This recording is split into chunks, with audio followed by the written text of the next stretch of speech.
আসসালামু আলাইকুম রহমতুল্লাহি ওবরাকাতুহ। আলহামদুলিল্লাহি ওয়াহদা ওয়াসসালাতু ওয়াসসালামু আলা মান লা নাবিয়্যা বা'দা ওয়া আলা আলিহি ওয়া সাহবিহি ওয়া মাওয়ালা। সম্মানিত ভাই ও বোনেরা, নবী সাল্লাল্লাহু আলাইহি ওয়াসাল্লামের ধারাবাহিক সংক্ষিপ্ত সিরাতের প্রোগ্রাম সিরাতে রাহমাতুল আলামিন, এই ধারাবাহিকতায় আমরা ইতিপূর্বে 46 পর্বের আলোচনা করেছি। আজকে 47 এবং 48তম পর্বের আমাদের আলোচনা হবে ইনশাআল্লাহ। আজকের এই দুই পর্বে আমরা যে বিষয়টি আলোচনা করার চেষ্টা করব ইনশাআল্লাহ, গত পর্বে আমরা আলোচনা করেছিলাম যে মক্কা মুকাররমা বিজয়ের পরে দলে দলে মানুষ ইয়াদখুলুনা ফি দীনিল্লাহি আফওয়াজান। আফওয়াজান মানে দলে দলে দলে দলে মানুষ ইসলামে প্রবেশ করতেছিল। তো এই মক্কা বিজয় হয়েছে কত হিজরিতে? 8ম হিজরিতে। এই দলে দলে মানুষ আল্লাহর দ্বীনে ঢোকার সময় হল 9ম হিজরি এবং 10ম হিজরি। এই 2 বছর দলে দলে মানুষ আল্লাহর দ্বীনের মধ্যে প্রবেশ করেছে। এই 9ম হিজরিতে এবং 10ম হিজরির শুরুতে পৃথিবীর বিভিন্ন অঞ্চল থেকে একের পর এক প্রতিনিধি দল আসতেছে এবং ইসলাম সম্পর্কে জানতে চাচ্ছে, ইসলামের ব্যাপারে খোঁজখবর নিচ্ছে, নবী সাল্লাল্লাহু আলাইহি ওয়াসাল্লামের সাথে দেখা করতেছে। এরকম 6টি প্রতিনিধি দলের, প্রসিদ্ধ 6টি প্রতিনিধি দলের আমরা গত আলোচনায় বর্ণনা করেছি। সিরাতের লেখকগণ বলছেন যে এরকম প্রতিনিধি দলের সংখ্যা 40-এরও বেশি। তা আমরা সব প্রতিনিধি দলের আলোচনা করতেছি না। গত পর্বে 6টা প্রতিনিধি দলের আলোচনা করছি। আজকের পর্বে 4টা প্রতিনিধি দলের আলোচনা করব ইনশাআল্লাহ। আর 48তম পর্বে আমরা হুজ্জাতুল বিদাহ, বিদায়ী হজ, নবী সাল্লাল্লাহু আলাইহি ওয়াসাল্লামের বিদায়ী হজ, এটাকে হাজ্জাতুল ওয়াদাও বলা হয়, হিজ্জাতুল ওয়াদাও বলা হয়, অর্থাৎ বিদায়ী হজ। তো নবী সাল্লাল্লাহু আলাইহি ওয়াসাল্লামের এই বিদায়ী হজ সম্পর্কেও আমরা 48তম পর্বে আলোচনা করব ইনশাআল্লাহ। গত পর্বে আমরা সর্বশেষ দেখেছি ওয়াফদে বানি তামিম, বনু তামিম গোত্রের প্রতিনিধি দল। তো আজকে আমরা 7 নম্বরে যেই প্রতিনিধি দলটির আলোচনা করব, এটি হলো ওয়াফদু নাসারা নাজরান। এতদিন যে আলোচনা শুনছি, যুদ্ধ শুনছি, সব ছিল ইহুদিদের সাথে, মুশরিকদের সাথে, খ্রিস্টানদের সাথে এবং খ্রিস্টান প্রতিনিধি দল। আমরা জানি ইহুদিদের বড় বড় 3টি গোত্র ছিল মদিনাতে। কি কি নাম ছিল এদের? বনু নজির, বনু কায়নুকা, আরেকটা বনু কোরাইজা। খ্রিস্টানদের কোনো বড় গোত্র তৎকালীন মদিনার আশেপাশে ছিল না। মদিনা থেকে 1200 কিলোমিটার দূরে খ্রিস্টানদের একটা বিশাল অঞ্চল ছিল। এই অঞ্চলের নাম হলো নাজরান। এই অঞ্চলের নাম হলো নাজরান। এটা খ্রিস্টানদের ওই জামানার বিশাল একটা শক্ত ঘাঁটি, এই নাজরানের খ্রিস্টান। এখানকার প্রশাসনিক ব্যবস্থাপনা ওই যুগের মধ্যে সবচাইতে শ্রেষ্ঠ এবং উন্নত প্রশাসনিক ব্যবস্থাপনা ছিল। এরা কয়েকটা স্তরে এদের প্রশাসনকে ভাগ করছিল। যিনি ধর্মীয় নেতৃত্ব দিবেন তাকে বলা হয়তো উসকুফ, তার আরবি নাম ছিল উসকুফ, যেটাকে বিশপ বলা হয়। বিশপ, খ্রিস্টানদের বিশপ আছে না, নাম শুনছেন না? এটাকে আরবিতে বলা হয় উসকুফ। তারা ধর্মীয় সেক্টরকে ভাগ করছে। আজও দেখবেন খ্রিস্টানদের ধর্মীয় সেক্টর আলাদা, এবং ফোপ আছে না খ্রিস্টানদের, সারা বিশ্বের খ্রিস্টানদের নেতৃত্ব প্রদান করে। মানে এই সেক্টরটা ওই নাজরানের খ্রিস্টানেরাই এভাবে আলাদা করছে, এবং আলাদা করে এই ধর্মীয় সেক্টর পরিচালিত হইতো উসকুফের নেতৃত্বে। আবার একজন ছিলেন আস-সাইয়্যিদ। সাইয়্যিদ হইল যিনি রাজনৈতিক নেতা। সাইয়্যিদ যিনি, উনি রাজনৈতিক নেতা, তিনি থাকতো সাইয়্যিদ। মানে এক সাইয়্যিদ মারা গেলে আরেক সাইয়্যিদ, এক সাইয়্যিদের পরে আরেক সাইয়্যিদ, এক উসকুফের পরে আরেক উসকুফ, এইভাবে। ওইটা একটা প্রশাসনিক দিক, মানে ওই দিকে সাইয়্যিদ হস্তক্ষেপ করতো না, সাইয়্যিদের দিকে উসকুফ হস্তক্ষেপ করতো না। মানে এই জন্যই আমাদের মুসলিমদের মধ্যে এই কথাটা অনেক এখন বর্তমানে বহুল প্রচলিত, যে ধর্ম এবং রাজনীতি আলাদা। এটা খ্রিস্টানদের বানানো জিনিস। ইসলাম দুটাকে আলাদা করে নাই, ইসলামে দুটো এক জিনিস। ধর্মবিহীন রাজনীতি নেই, রাজনীতিবিহীন ধর্ম নেই, দুইটাই ইসলাম। মানে একজন মুসলিম ধর্ম পালন করবে, এটাও যেমন আল্লাহর বিধান অনুযায়ী, রাজনীতি করবে এটাও আল্লাহর বিধান অনুযায়ী, অর্থনৈতিক লেনদেন করবে এটাও আল্লাহর বিধান অনুযায়ী, একজন মুসলিম বাথরুমে যাবে এটাও আল্লাহর বিধান অনুযায়ী, ঘুমাইতে যাবে এটাও আল্লাহর বিধান। মানে একজন মুসলিম যত জায়গায় যাবে, কোনো জায়গা আল্লাহর বিধানের বাহিরে থাকার সুযোগ নাই। যদি বলেন যে বাথরুমের ভিতরে যাই, আমি একটু আল্লাহর বিধানের বাইরে থাকবো, কারণ এটা নাপাক জায়গা, থাকা যাবে যাবে না। তারপরে যদি বলেন যে সারাদিন বাহিরে আল্লাহর বিধানে থাকবো, যখন আমার পার্সোনাল রুমে যাবো, তাই এই রুমে আমি একটু আল্লাহর বিধানের বাহিরে থাকবো, সুযোগ আছে? নাই, কোনো সুযোগ নেই। কিন্তু খ্রিস্টানেরাই এটাকে আলাদা করছে, এই নাজরানের খ্রিস্টানেরা। নবী সাল্লাল্লাহু আলাইহি সাল্লামের প্রশাসনে আলাদা এরকম ছিল না যে আল্লাহ রসুল সাইয়্যিদ বা আল্লাহ রসুল উসকুফ, আরেকজন সাইয়্যিদ। যিনি আল্লাহর রসুল তিনি উসকুফ, তিনি সাইয়্যিদ, তিনি আকিব। মানে আলাদা করার কোনো সুযোগ ইসলামে নাই। কিন্তু খ্রিস্টানেরা এটাকে তিনটা সেক্টরে ভাগ করছে, একটা সাইয়্যিদ, একটা উসকুফ, আরেকটা হলো আকিব, আরেকটা হলো আকিব। তিন সেক্টর। আকিব হলো সামাজিক নেতৃত্ব দিবে, সামাজিক কাজ, মানে সমাজের যে সমস্ত উন্নয়ন এগুলো হবে আকিবের নেতৃত্বে। মানে আকিবটা হলো স্থানীয় সরকার, স্থানীয় সরকার আছে না, এটাকে ওই নাজরানের খ্রিস্টানেরা ভাগ করছে, এটা আকিবের নেতৃত্বে থাকবে। আর সাইয়্যিদের নেতৃত্বে একটা সেক্টর, উসকুফের নেতৃত্বে একটা সেক্টর। নাজরানটা খুবই সাজানো গুছানো এবং খুব সবুজ শ্যামল এক অঞ্চল নাজরান। তো খ্রিস্টানদের এত শক্তিশালী দুর্গ, এখানে কেউ দাওয়াত নিয়ে, নবী সাল্লাল্লাহু আলাইহি ওয়াসাল্লাম নাজরান যান নাই, বা কোনো সাহাবীও ওই সময় নাজরানে যান নাই। কিন্তু নাজরানের খ্রিস্টানেরা খবর পেয়েছে যে মদিনা মুনাওয়ারাতে মুহাম্মদ রাসূলুল্লাহ সাল্লাল্লাহু আলাইহি ওয়াসাল্লাম এসেছেন এবং মক্কা বিজয় হয়েছে। এসব খবর নাজরানের খ্রিস্টানদের কাছে ছিল। তাদের বিশাল একটা প্রতিনিধি দল আসছে, দুইবার তাদের প্রতিনিধি দল আসছে। তো একবার আসছে ৬০ জন। আসার পরে এরা, ওই দিন ছিল রবিবার, খ্রিস্টানদের পবিত্র দিন কি বার? রবিবার। তো রবিবার দিনই আসছে। এসে এরা বললো যে আমরা সালাত আদায় করতে চাই। প্রথম আসি আল্লাহ রসুলকে বলছেন কি, আমরা একটু সালাত আদায় করব।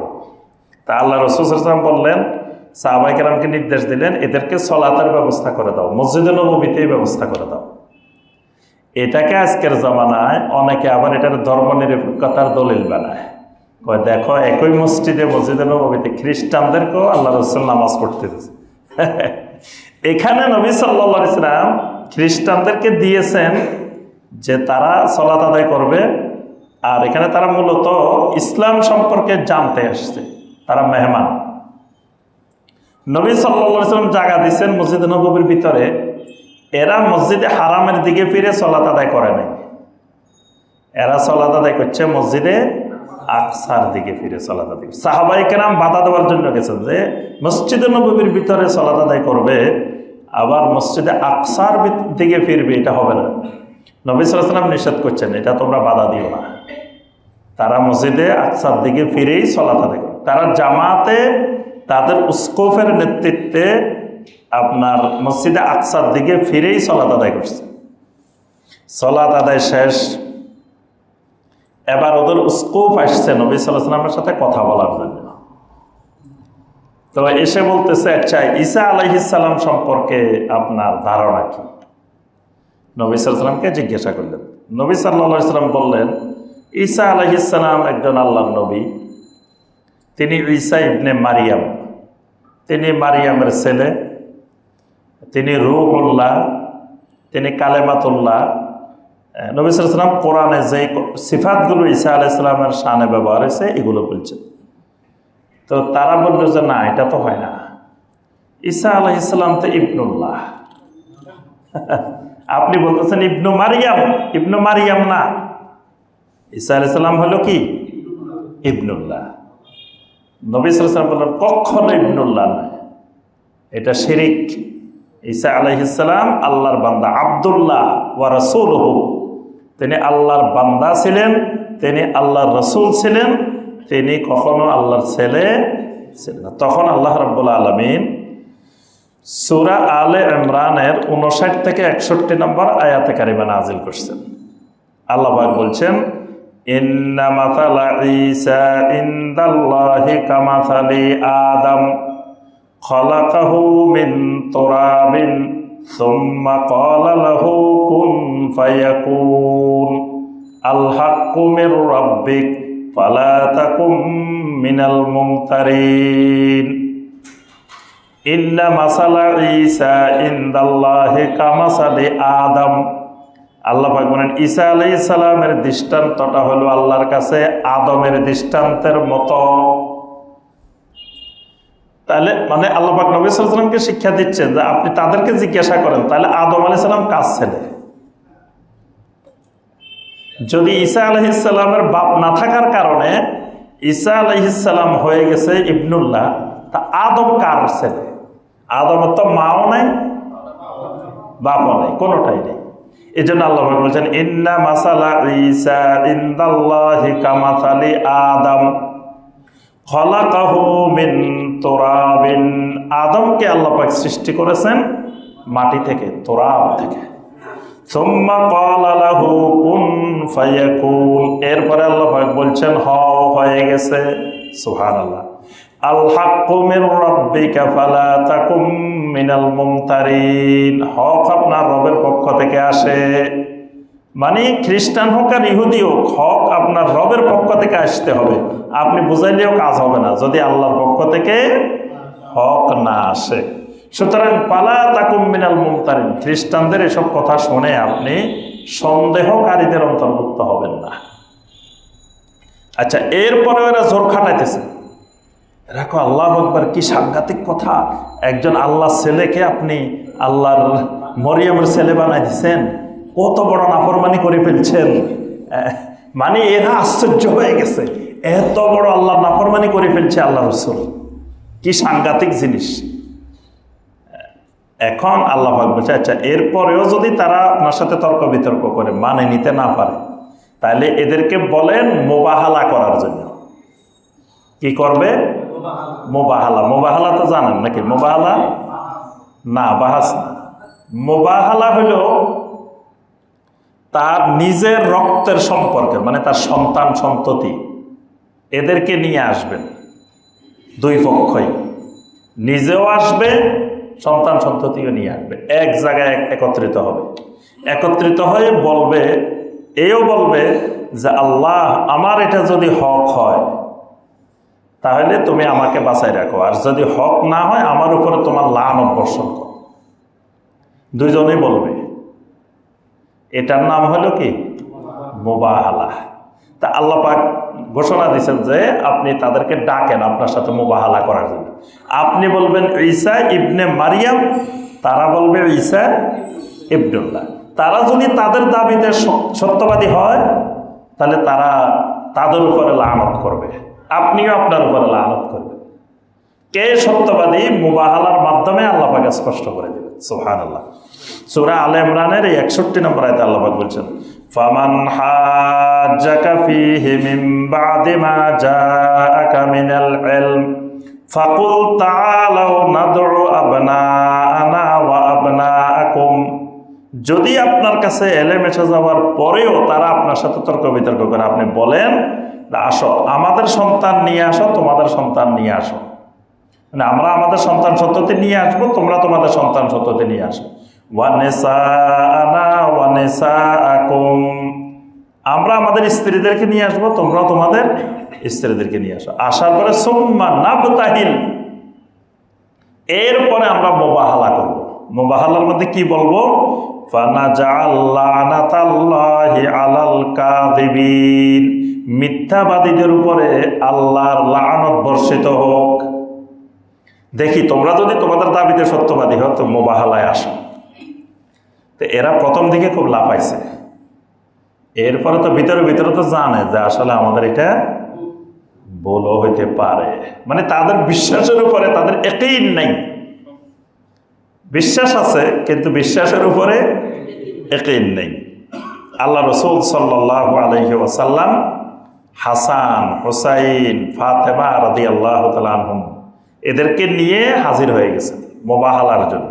কোন কোন রাওয়ায়াতে আসছে আলী রাদিয়াল্লাহু তাআলা আনহুকে নিছেন মুবাহালার জন্য, কেন আলী একদিকে জামাই আর একদিকে চাচাতো ভাই, রক্তের সম্পর্ক তো, আর এদিকে নিজের মেয়ে এবং 2 নাতি, সবাইকে নিয়ে মুবাহালার জন্য হাজির হয়ে গেছেন। তারা ভয় পেয়ে তারা মুবাহালায় আসে নাই। তাদের তো স্ত্রী ছেলে মেয়ে আনার দরকার নাই, তো নাজরানে রয়েছে, আসার সময় তো স্ত্রী ছেলে মেয়ে নেই। আল্লাহ রাসূল সাল্লাল্লাহু আলাইহি ওয়াসাল্লাম বলেছেন স্ত্রীও লাগবে না, ছেলে মেয়েও লাগবে না, খালি তোমরা আসো, কিন্তু আসে নাই।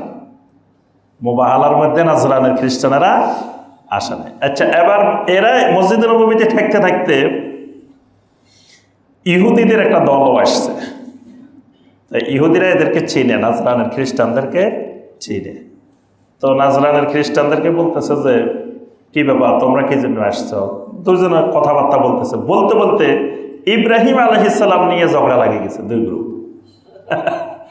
এখন ইহুদিরা বলতেছে ইব্রাহিম আলাইহিস সালাম ইহুদি ছিলেন, আর খ্রিস্টানেরা বলতেছে ইব্রাহিম আলাইহিস সালাম খ্রিস্টান ছিলেন। 2 গ্রুপ একবার হাতাহাতির পর্যায়ে, মারাত্মক ঝগড়া যে ইব্রাহিম আলাইহিস সালামকে নিয়ে। এরা কয় ইব্রাহিম ইহুদি, এরা কয় ইব্রাহিম খ্রিস্টান। তখন আল্লাহ সুবহানাহু ওয়া তাআলা সূরা আলে ইমরানের 67 নম্বর আয়াত নাযিল করে বলে দিয়েছেন, মা কানা ইব্রাহিমু ইয়াহুদিয়্যান ওয়ালা নাসরানিয়্যা ওয়ালাকিন কানা হানিফাম মুসলিমা। সুবহানাল্লাহ।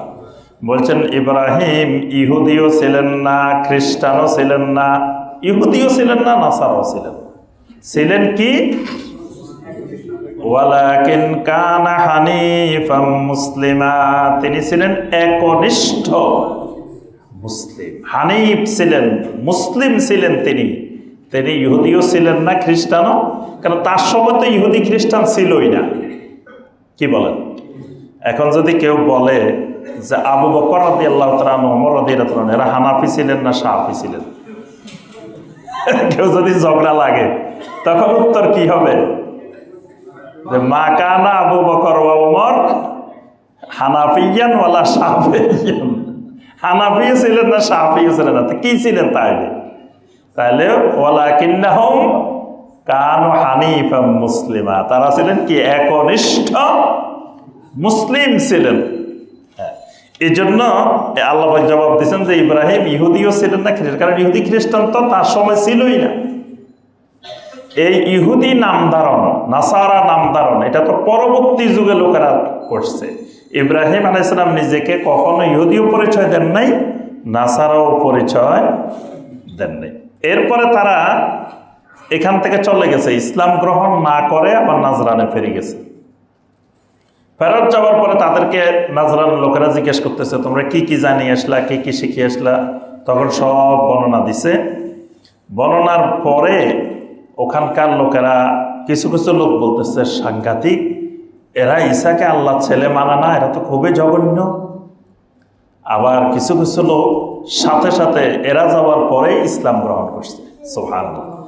এবং বিশাল সংখ্যক নাজরানের একটা অংশ এই প্রতিনিধি দল যাওয়ার পরে ইসলাম গ্রহণ করছে, সুবহানাল্লাহ। আর কিছু সংখ্যক লোক করে নাই, তারা বলছে না না না, সাংঘাতিক জিনিস, যে তারা ঈসা আলাইহিস সালামকে আল্লাহ ছেলে মানে না, তাহলে ইসলাম গ্রহণ করা যাবে না। অর্থাৎ এই নাজরানের খ্রিস্টান প্রতিনিধি দলের মাধ্যমে তাদের অঞ্চলে মোটামুটি বিশাল সংখ্যক লোক ইসলাম গ্রহণ করছে। এবং পরবর্তীতে এই উস্কুপ, যিনি নবী সাল্লাল্লাহু আলাইহি ওয়াসাল্লামের সাথে তর্ক বিতর্ক করছে এত কিছু, সে নিজেও কিন্তু ইসলাম গ্রহণ করছে, সুবহানাল্লাহ।